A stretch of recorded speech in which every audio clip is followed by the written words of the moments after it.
Farid Ahmed's words of forgiveness were heard around the world following a terror attack in Christchurch, New Zealand. I want a heart that will be full of love and will forgive lavishly. His words and stories offer both healing and hope for the future. If our heart is full of love, then peace will start from here.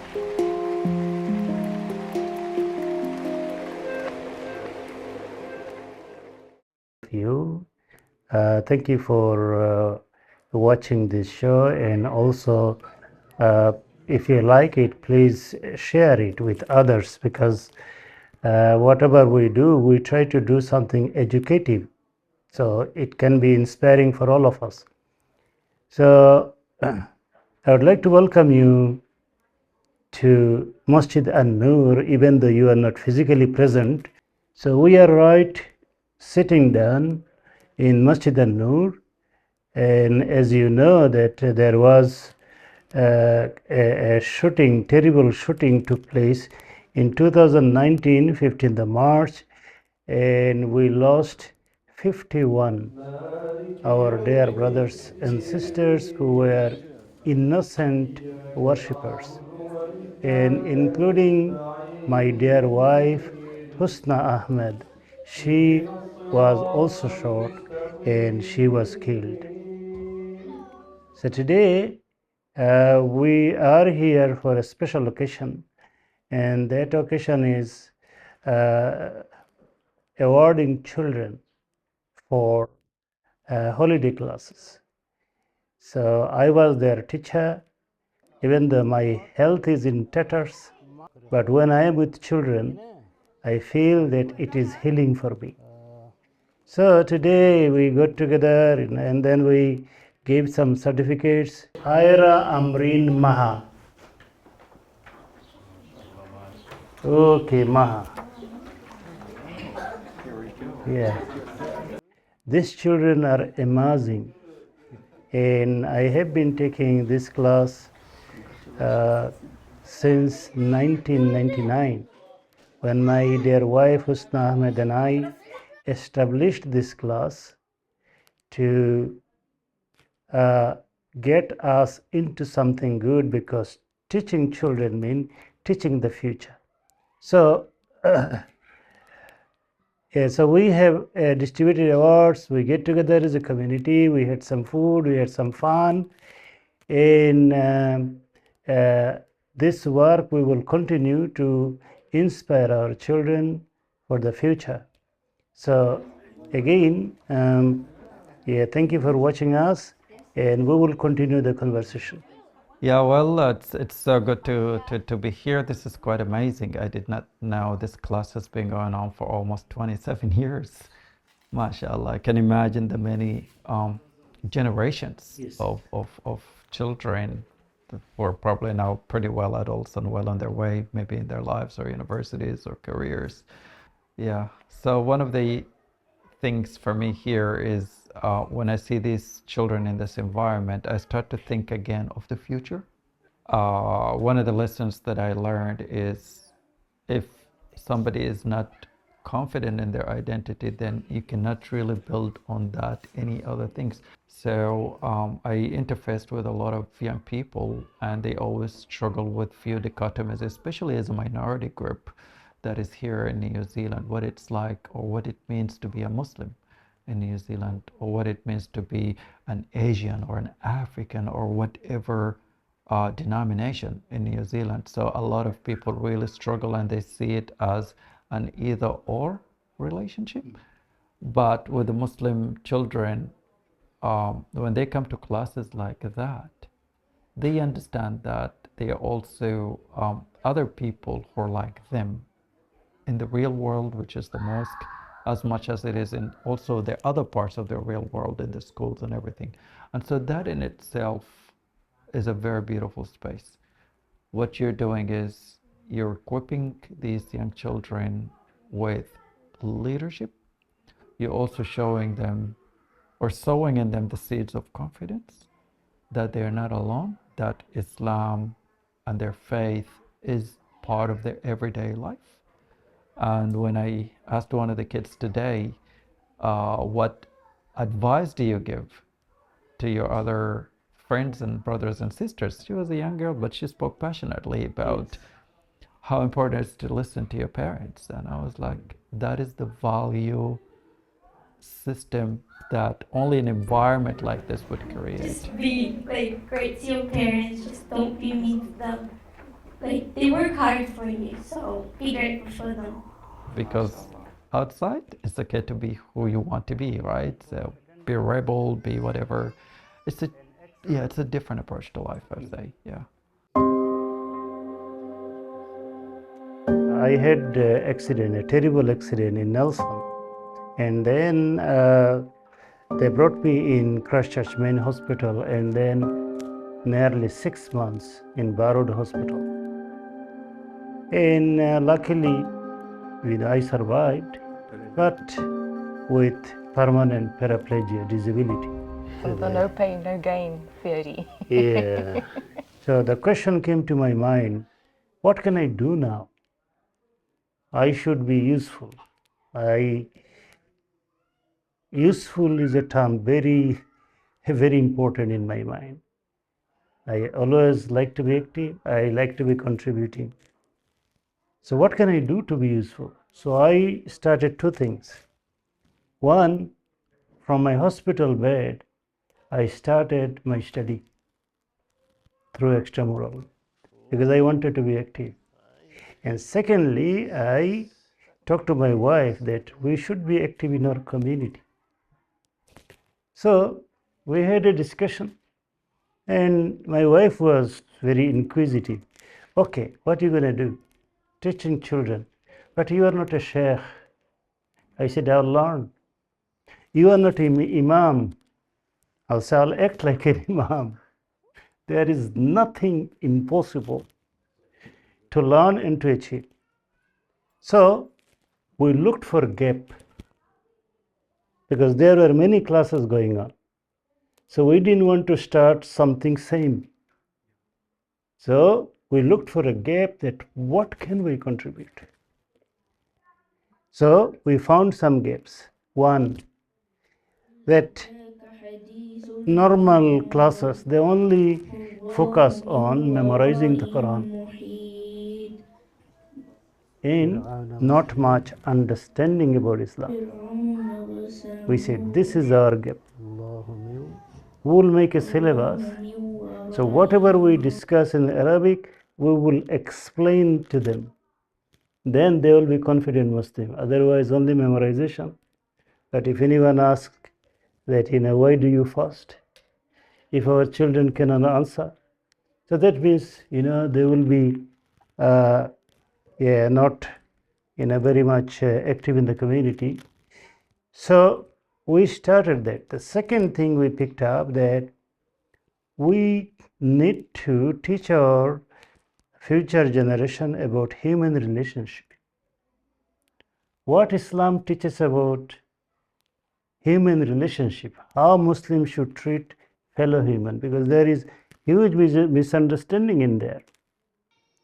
So that was another gap, and we started teaching them right from the beginning that Quran says humans are one family. Look after one another. You cannot say, why should I care? You have to take care of one another because it is an obligation from God.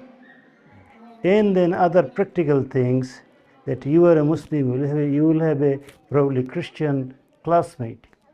How Quran teaches you to talk to them with respect, with hikmah, al-mawizil hasana, with wisdom and with nice language, with respect, so that you can avoid any clash, rather you can complement one another.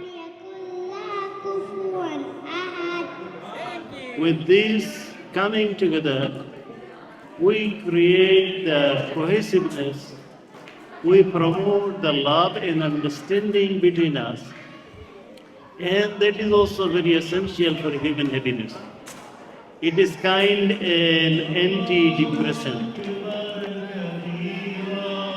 As Farid has said, the happiness and the forgiveness and the celebration that Eid brings to us.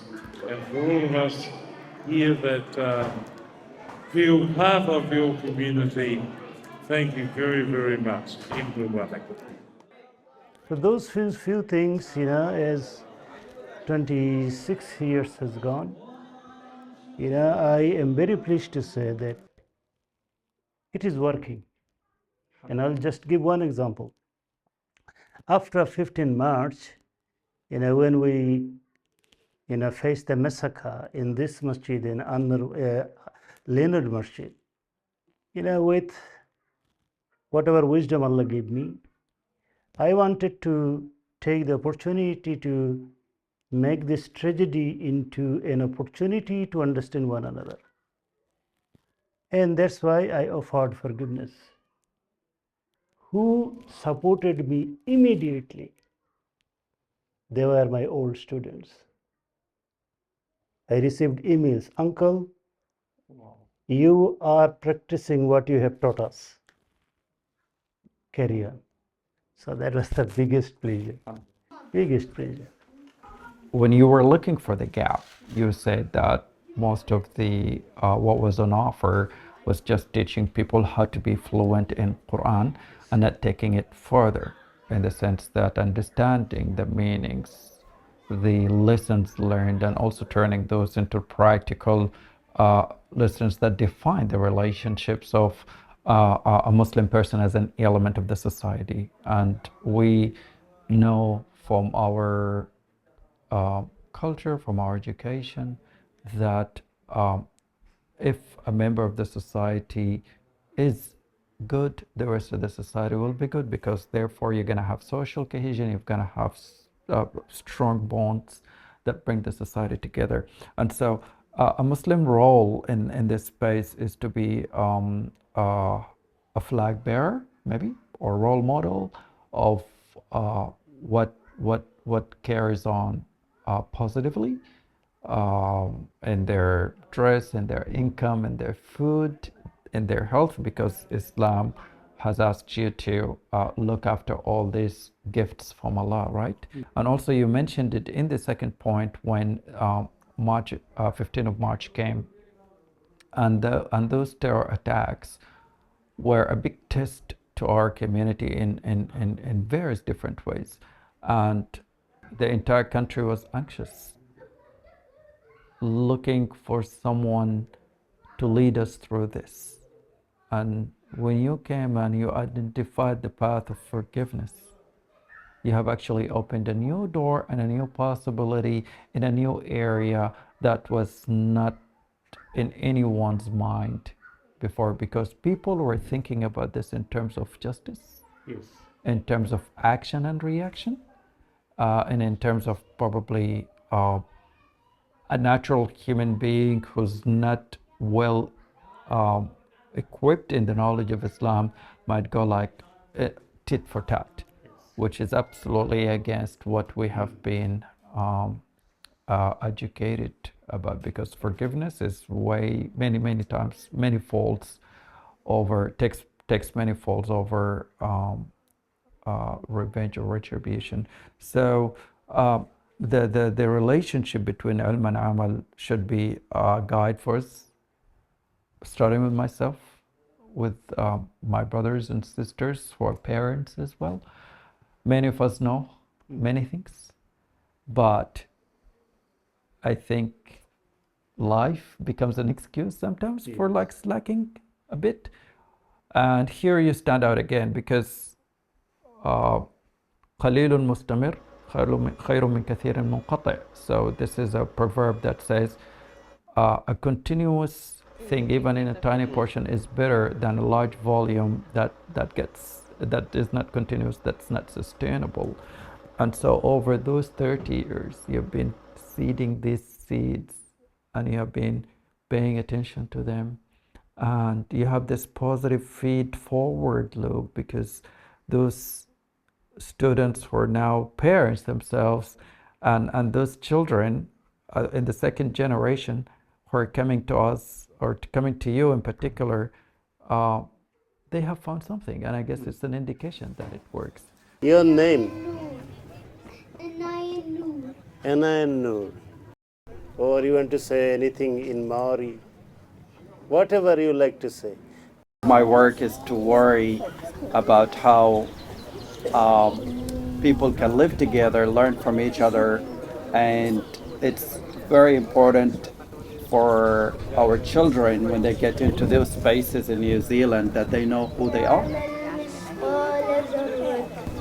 that they are comfortable in their identity, they're proud of their identity as Muslims, and they represent their identity. And mashallah, the efforts you have been doing generation after generation after generation, Brother Farid, and all the people working with you, it means a lot. It means a lot for us. It means a lot for us as parents. It means a lot for us in New Zealand as well, and also in the world.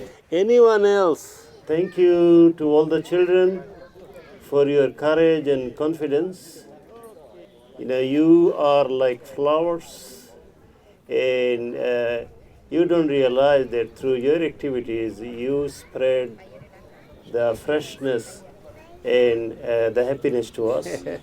So if I have to give any parent and any Muslim a message, that we need to understand our unique position in New Zealand. Yes. And the New Zealand context, because here we have to carry not only our work, but we have other duties to our society, to our community, to our neighbors, and we need to actually be much more intentional in how we deliver on those.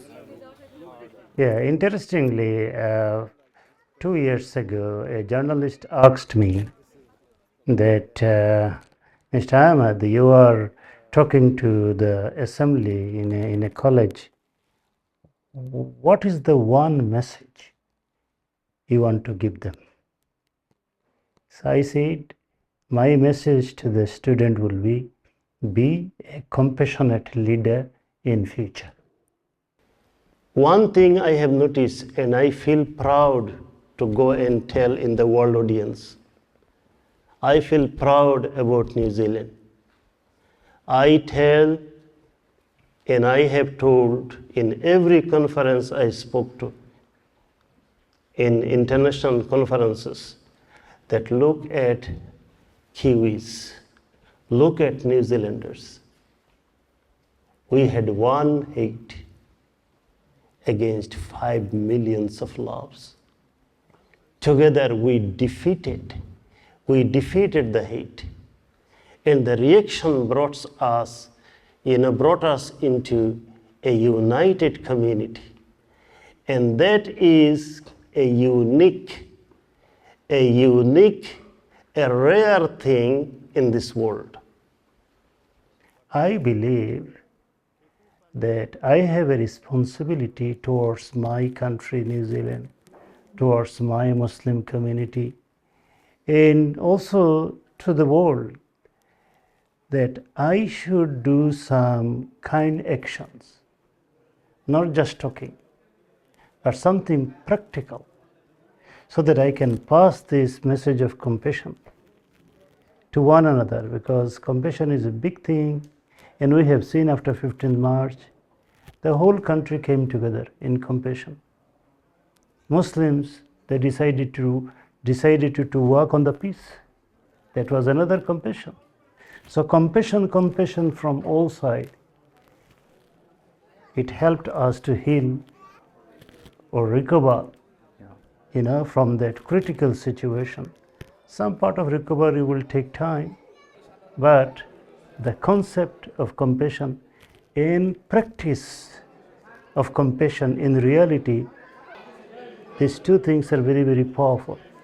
So my message is, whoever you are listening to us, my message is that if you are a parent, you can make a compassionate world from your side by teaching your children, by being a role model. If you are a teacher, if you are a businessman, any profession, any person, whether you have faith, you have no faith, doesn't matter, because compassion is a common thing.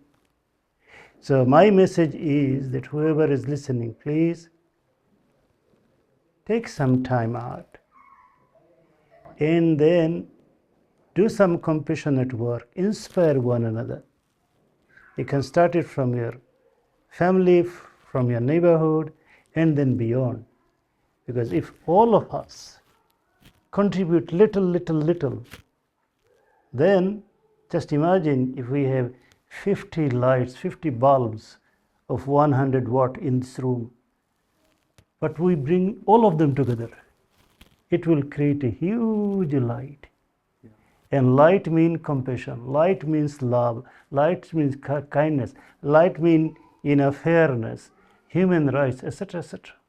And when majority people will start doing these things, then as light comes on, darkness is pushed out. We can also push out the crimes, killing, hating, racism, this phobia, that phobia, if we just become little bit active. So I do a little, and I encourage all of you to come forward and do a little. And that way we can make a society very, very good. One of the things that I think about often in my studies or in the community or in my life in general is I always reflect that we are not strong until the least of us is strong. And in that we all have a duty, right, to look after one another. I grew in Saudi Arabia, so it's quite, the place I grew in is quite a desert. And as you were talking, I was picturing the times when it rains, and that rain simulates kindness for me, because when it touches the ground, the barren ground, even the ground starts showing, it turns green. It becomes a pleasant view. And so you never know, as a member of the community here, whose life you have changed by a little smile, by a little gesture, by a little act of kindness. And if we teach that to our children, oh, wow, we have built a sustainable system here. And again, there's no right or wrong, because al-a'malu bin-niyat. But what's really important is you actually enact that niyyah to come forward. One of the things for me personally is before March 15 and after March 15 are two different versions of me. So before March 15, I was more into the private side, that I don't want to be noticed, I don't want to be visible. But then when on that day, in the first hour when it happened, I was like, okay, what is my true call here? What do I need to do? I was talking to myself that it finally happened. Now it's my turn to do my part. Alhamdulillah, I hope the little thing that I have done, inshallah, would have contributed to making our country, New Zealand, a better place. And compassion is something that's missing in different spaces and places. But it becomes really important in the most chaotic of situations.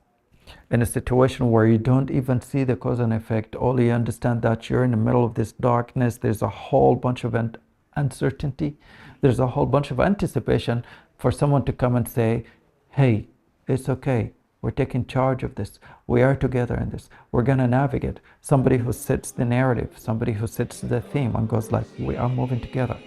So I wish we subscribe more to that kindness for our community, for our city, for our country, and for our fellow humans anywhere they are in the world.